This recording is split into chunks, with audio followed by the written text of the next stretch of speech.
बड़ी खबर इस वक्त आ रही है। पश्चिमी रूस में मौजूद ऑयल डिपो पर अटैक को लेकर यूक्रेनी ड्रोन का ऑयल रिफाइनरी पर हमला हुआ है। बेलगोरोद, रोस्तोव और कुर्स्क के तेल डिपो को राख कर दिया गया है।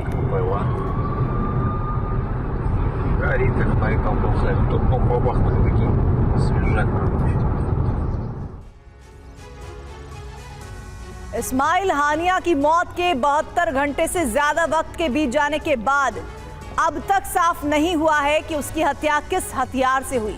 हानिया की मौत को लेकर अब ईरान ने बहुत बड़ा दावा किया है।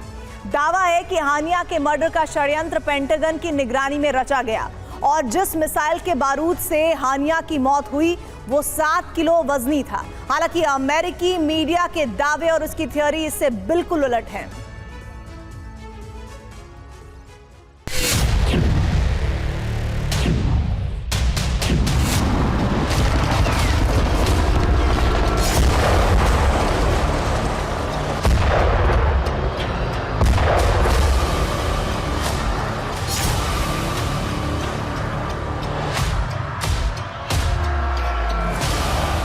इस्माइल हानिया की मौत कैसे हुई?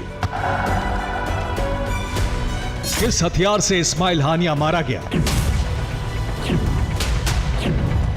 मौत से पहले आखिरी 30 मिनट में हानिया के साथ क्या हुआ?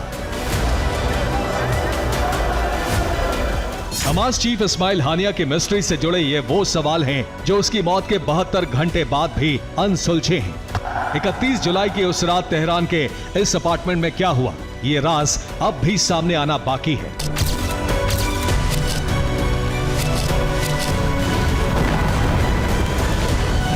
हानिया की मर्डर मिस्ट्री सुलझाने के लिए दुनिया भर की खुफिया एजेंसियां काम कर रही हैं। कुछ ईरान से तो कुछ विदेश में बैठकर हानिया की मौत वाली रात के राज से पर्दा उठाने की कोशिश में हैं।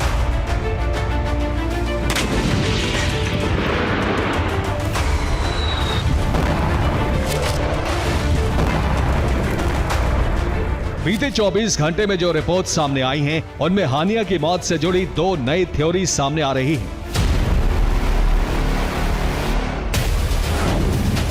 थ्योरी नंबर 1, हानिया की मौत शॉर्ट रेंज मिसाइल हमले से हुई।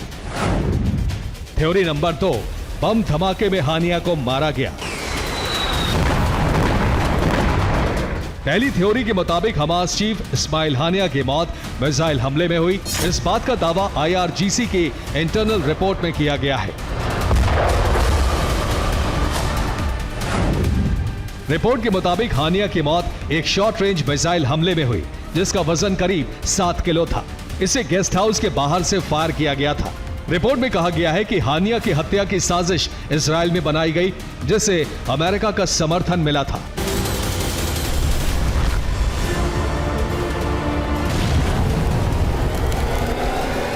हालांकि किस मिसाइल से हमला हुआ रिपोर्ट में इस बात का जिक्र नहीं है, लेकिन माना जा रहा है कि इजराइल ने स्पाइक मिसाइल के जरिए अटैक को अंजाम दिया।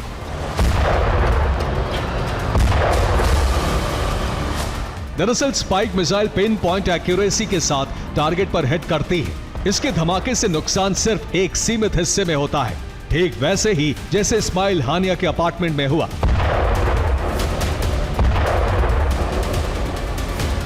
इससे पहले आई कुछ रिपोर्ट्स में भी मिसाइल हमले का जिक्र है। इन रिपोर्ट को इमारत में मौजूद लोगों के आधार पर तैयार किया गया था जिन्होंने विस्फोट से पहले मिसाइल जैसी आवाज सुनी थी। हानिया की मौत से जुड़ी एक थ्योरी मिसाइल हमले का दावा करती है तो दूसरी थ्योरी में शक बम ब्लास्ट का है।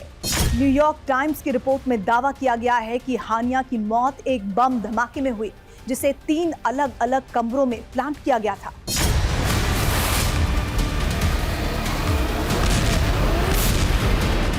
दावा है कि हानिया की मौत में IRGC से जुड़े कुछ लोग शामिल थे जिन्होंने बम धमाके के जरिए इस साजिश को अंजाम दिया।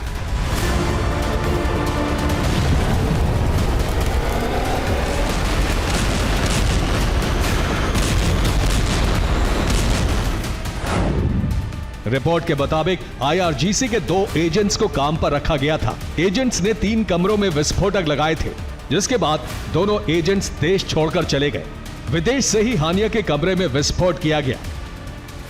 ये दोनों एजेंट्स बीते 5 महीने से इसी मिशन पर लगे थे। हानिया को मारने की योजना इसी साल मई की थी।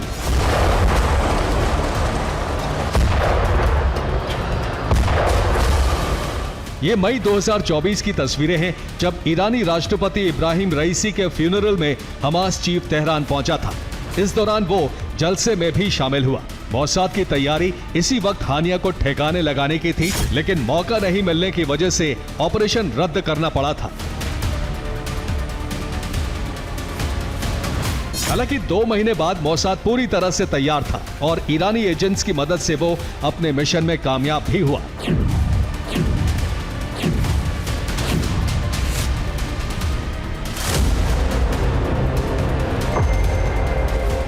रिपोर्ट में यह भी कहा गया है कि ईरान के सर्वोच्च नेता अयातुल्लाह खामनेई ने IRGC कमांडर इस्माइल कानी को तलब किया है और गद्दारों को जल्द से जल्द ढूंढने के आदेश दिए हैं।